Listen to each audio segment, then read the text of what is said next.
Merhaba arkadaşlar, ben Elif Piremlise. Bebeğim Örgülerim örgü kanalıma hoş geldiniz. Bugün size çok kolay ve çok güzel bir örnek çalışmasının anlatımını yapacağım. Bu örneği kullanarak bir sonraki çalışmamda size yine çok güzel bir yelek anlatımı yapacağım. O yüzden bu model anlatımını ön çalışma olarak kabul edin arkadaşlar. Çok kolay bir çalışma, 2 ve 2'nin katları olarak model ilerliyor. Şöyle küçücük bir 20 ilmekten oluşan bir ilmek çalışmasında size şimdi kısaca modeli anlatacağım. Arkadaşlar 20 ilmek şişime attım ve 3 diş haroşa boyunca örgümü ördüm. Bu bizim lastik çalışmamız olarak kabul edin. Örnekten önceki alt kısım olarak kabul edin. İlk 2 ilmek ve son 2 ilmek yine kenar patlarım olarak çalışacağım. Bunlar haroşa örgü olacak. Arada da model çalışmamı uygulayacağım. Hemen başlayalım. İlk 2 ilmeğim haroşa örgü kenar patım. Sonraki ilmeklerimi düz örgü olarak örüyorum.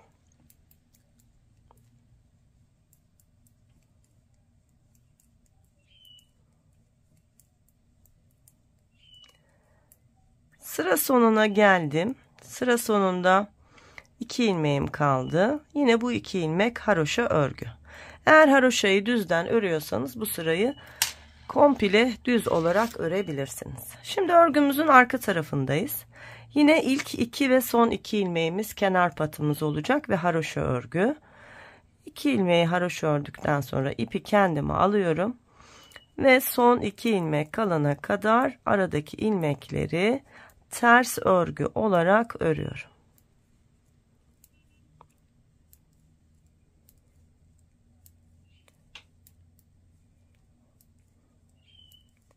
Sıra sonunda 2 ilmeğim kaldı. Yine kenar patım olduğu için haroşa örgü olarak örmüş oldum arkadaşlar. Şimdi örnek kurulumu için renk geçişi yapacağız. Bu modeli en az 2 renkle çalışmanız gerekiyor. 3, 4, 5 renk istediğiniz renk sayısı kadar da renkleri artırmanız mümkün. Ben şimdi hemen yeni rengime geçiyorum. Evet, yeşil renkle devam edeceğim. Şu kenar patlarını yine yeşil öreceğim arkadaşlar. Bakın 1 2 ilmek yine haroşa örgümü ördükten sonra artık model çalışmama başlıyorum.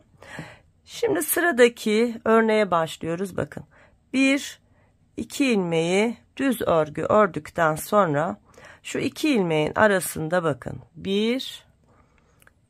2 tane ip var üst üste, bakın 1 2. Bu ikincisinin altından batarak bir ilmek çıkartıyorum. Sonra yine 2 düz ilmek örüyorum. 1 ve 2.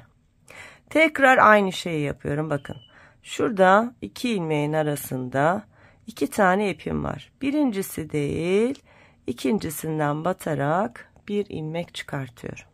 Tekrar 2 ilmek düz örüyorum. Model bundan ibaret. Bakın bir değil, ikinci ipin altına batıp bir ilmek çıkartıyorum. Ardından 2 ilmek düz. Tekrar birinci değil, ikinci ipin altından batıp bir ilmek çıkartıyorum ve 2 ilmek düz örüyorum. Bir değil, 2'nin altından batıp bir ilmek çıkartıyorum. Sonra 2 ilmek düz. Tekrar birinci değil, ikinci ipin altından batıp bir ilmek çıkardım. 2 ilmek düz. Yine birinci değil, ikinci ilmeğin altından battım, ilmek çıkardım. 2 ilmek düz. Sıra sonundaki 2 ilmeğim kenar patım, haroşa örgü. Örgümüzün arka tarafındayız. İlk 2 ve son 2 ilmek haroşa örgü. Onları haroşa ördüm. İpi kendime aldım ve örnek çalışmasına başlıyorum. 1 2 ilmek ters örüyoruz. Bakın önde ipin arasından çıkarmış olduğum ilmek zaten şöyle geride duruyor. Çok belli. Bunu boşalıyorum şişime. Sonra 2 ilmek ters örüyorum. Yine bakın iplerin arasından batarak aldığım ilmek bu. Bunu yine şişime boş alıyorum. Sonra yine 2 ilmek ters. Çıkarmış olduğum ilmeği boş alıyorum. Diğer 2 ilmeği örüyorum. Çıkardığımı boş aldım. Diğer 2 ilmeği örüyorum. Çıkardığımı boş aldım. Diğer 2 ilmeği örüyorum. Çıkardığımı boş aldım. 2 ilmek örüyorum. Tekrar çıkardığımı boş aldım. 2 ilmek örüyorum. Son 2 ilmeğim haroşa örgü. Evet, modelimizi kurmuş olduk. Model 4 sıradan oluşuyor arkadaşlar. İlk 2 sırayı ördük. Şu anda 3. sırayı öreceğiz. Çok kolay. Şimdi burayı çok yavaş anlatacağım. İlk 2 ilmeğim haroşa, kenar patımı ördüm. Ardından bakın 2 düz ilmekten sonra bir ilmek çıkarmıştık. Şimdi burada bir çalışma yapacağız. Önce ilk ilmeği düz örgü olarak örüyorum.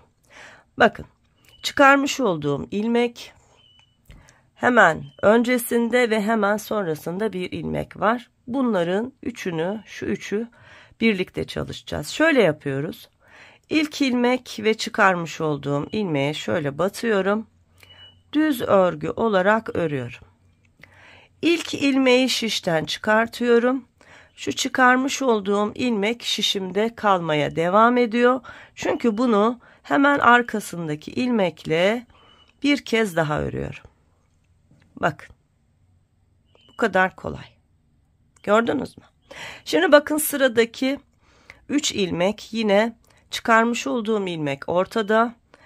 Diğer ilmeklerim önünde ve arkasında. Aynı şeyi yapıyoruz. Bakın. İlmeği ve çıkarmış olduğum ilmeği birlikte düz olarak örüyorum. İlk ilmeği şişten çıkartıyorum. Diğeri şişimde kalmaya devam ediyor. Ve bunu bir kez daha yanındaki ilmekle düz olarak örüyorum. Çok kolay. Bakın, hep üçlü olarak zaten burada belli oluyorlar. Çıkarmış olduğum ilmek bu. Öncesi ve sonrası. İlk ilmekle hemen çıkarmış olduğum ilmeği birlikte örüyorum. İlk ilmeği şişten çıkartıyorum. Diğeri şişimde. Tekrar onu hemen yanındaki ilmekle birlikte örüyorum. Hep aynı şeylerin tekrarı. Bakın. Birlikte ördüm. Şişte bıraktım. Sonra tekrar yanındakiyle ördüm. İkisini birlikte ördüm. İlk ilmeği şişten çıkardım. İkincisini yanındaki ilmekle birlikte ördüm. Tekrar ikisini birlikte ördüm. İlkini şişten çıkardım. İkincisi şişimde. Tekrar yanındaki ilmekle birlikte ördüm. Yine ikisini birlikte ördüm. İlkini şişten çıkardım. İkincisi şişte. Yanındakiyle birlikte ördüm. Son ilmeğimi düz ördükten sonra şu 2 ilmeğim kenar pat haroşalarım, onları da örerek sıramı tamamladım. Örgümüzün arka tarafındayız. Burada ilk 2 ilmek haroşamdan sonra var olan ilmeklerimin tamamını ters örgü örüyorum. Bu örneğimizin 4. ve son sırası arkadaşlar. Şimdi 3 renk çalışacağım. Bunu 2 renk çalışabilirsiniz. Yani zemin rengiyle bir üstteki rengi beraber çalışabilirsiniz. En az 2 renkle çalışılıyor. Son 2 ilmeğim haroşa, onu da ördüm ve sıramı tamamladım. Bakın, örneğin ilki bitti. Ama şu anda çok anlaşılmıyor. Anlaşılabilmesi için tekrar ikinci bir örnek kurmamız lazım arkadaşlar. Dediğim gibi, isterseniz 2 renk, isterseniz 3, 4, 5 renk, ne kadar renk isterseniz çalışabilirsiniz. Elinizde kalan ipleri değerlendirebileceğiniz çok güzel bir model. Şimdi ben 3. renk olarak sarı rengimi kullanacağım. Bakın arkadaşlar, geliyorum. İlk 2 ilmeğim zaten kenar patım. Haroşa örgü olarak örüyorum. Evet, ördüm. Şimdi ne yapmıştık? bir üst alt sırada 2 düzden sonra modeli kurmaya başlamıştık. Bu kaydırmalı bir model olduğu için arkadaşlar bu kez bir ilmekten sonra ilmek çıkartacağız. Yani bir model kurulurken 2 düzden sonra modeli kuracağız. Diğer modeli kurarken bir düzden sonra kuracağız. Şimdi altta 2 düzden sonra kurduk. Şimdi bir düzden sonra kuracağız. O yüzden ilk ilmeğimi düz olarak örüyorum. Bakın zaten şöyle belli ediyor kendini. Yani benim artık yeni ilmek çıkarılacak yerim burası diyor. Görüyor musunuz? O kadar belli ki. İlk ilmekten değil, ikinci ilmekten batarak ilmeğimi çıkartıyorum. Sonra 2 ilmek düz örüyorum. 1, 2. Bakın nasıl belli oluyor, görüyor musunuz? Buradan beni çıkar diyor. Resmen öyle diyor. Bakın 1, ikinci ilmeğin altından battım ve çıkardım. Tekrar 1, 2 ilmek ördüm. Bakın yerimiz belli. Birinci değil, ikinci ipten batarak ilmeğimi çıkardım. 1, 2 ilmek düz, sonra birinci değil, ikinci ipin altından batarak ilmeğimi çıkarıyorum. Tekrar 1, 2 ilmek düz, birinci değil, ikinci ilmeğin altından batarak ilmeğimi çıkardım. 1, 2 ilmek düz, bakın nasıl belli, birinci değil, ikincinin altından batarak ilmek çıkardım. Tekrar 2 düz, birinci değil, ikinci ilmeğin altından batarak ilmeği çıkardım. Yine 1, 2 düz, bakın son kez ikinci ilmeğin altından batarak ilmeği çıkardım. Kenarda bir düz ilmeğimiz kaldı. Onu düz örüyoruz. Son 2 ilmeğimiz zaten kenar patımız, örnekle alakası yok. Haroşa örgü olarak örüyoruz. Ne yapıyorduk? Örgümüzün arkasında kenar patımızı haroşa ördükten sonra ters olarak ilmekleri örüyorduk. İlk ilmeği ters örüyorum. Bakın çıkarmış olduğum ilmek şöyle geride duruyor. Bunu şişe boş alıyorum. Sonra 2 ilmek düz, 2 ilmek ters, çıkarmış olduğum ilmeği boş alıyorum. 1, 2 ters, çıkardığımı boş. 1, 2 ters, çıkardığımı boş. 1, 2 ters, 2 ters, çıkardığımı boş. 1, 2 ilmek ters, çıkardığım ilmeği boş aldım. 1, 2 ters, çıkardığım ilmek boş. 1, 2 ters, çıkardığım ilmek boş. Sıra sonunda bir ilmek kaldı. Onu ters ördükten sonra 2 ilmek kenar patlarım. Onları da haroşa örgü olarak ördüm.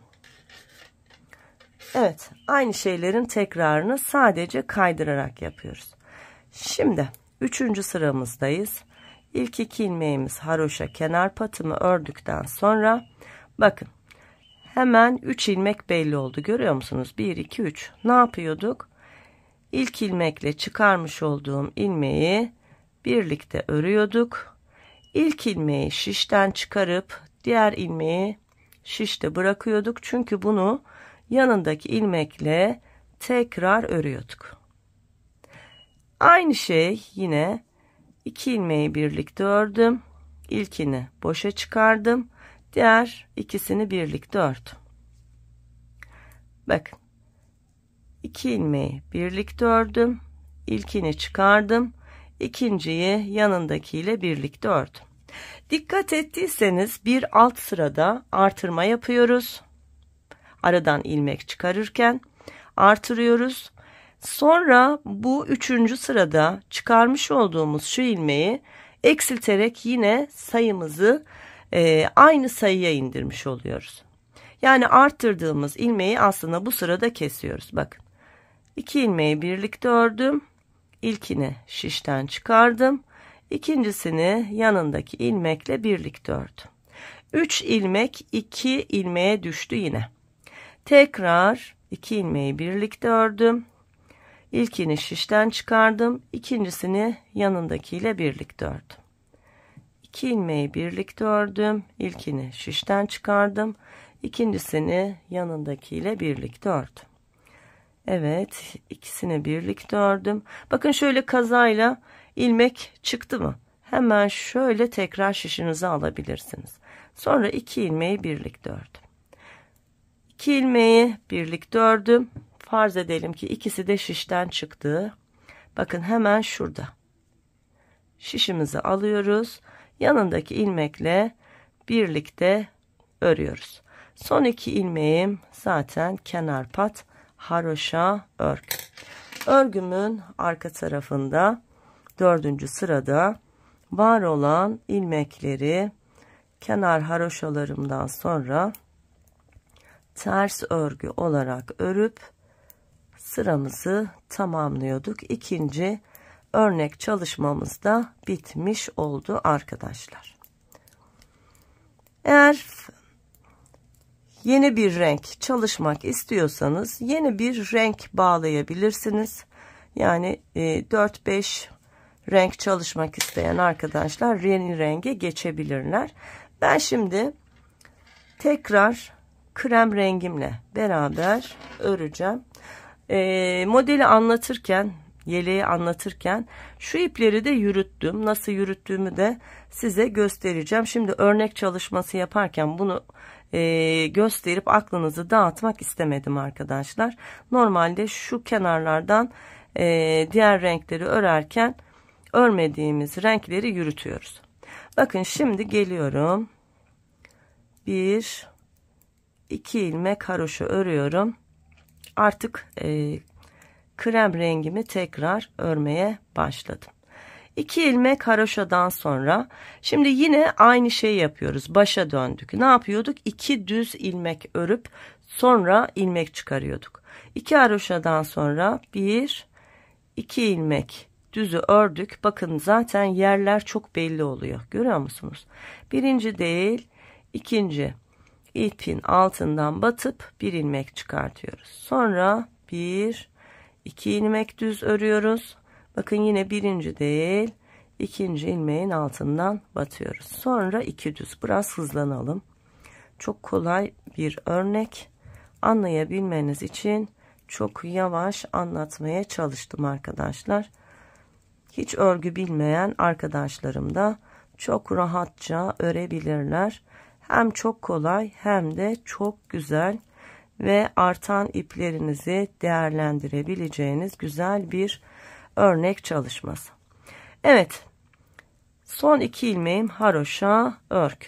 Bütün ilmekleri aynı şekilde çıkardım. Bakın örnekte belli olmaya başladı. Ne kadar güzel oldu. Arka sırada ilk 2 ilmeğim haroşa ördükten sonra ipi kendime aldım. Sıradaki 2 ilmeği ters ördüm. Bakın boşaldığım ilmek burada. Onu boşaldım. Geliyorum. 1 2 ters çıkarmış olduğum ilmeği boşaldım. Sonra 2 ters 1 boş, 2 ters 1 boş. Bu kadar kolay. 2 ters 1 boş, 1 2 ters 1 boş, 1 2 ters 1 boş, 1 2 tersle beraber sıramı bitirdim. Son 2 ilmeğim haroşa örgü. Dönüyoruz. 3. sıramız örneğimizde ilk 2 ilmek haroşa patımdan sonra şimdi ne yapıyorduk arkadaşlar? 1 ilmek örüyoruz. Bakın 3 ilmeğim burada. 1 2 3. Birinci ve ikinciyi birlikte örüyorduk. İlkini şişten çıkarıp ikincisini yandaki ilmekle birlikte örüyorduk. Hep aynı şeylerin tekrarı. Yine hızlıca öreyim. Bakın ne kadar kolay örülüyor. Bakın. Özellikle bebek örgülerinde çok hoş görünen bir örnek olduğunu düşünüyorum arkadaşlar.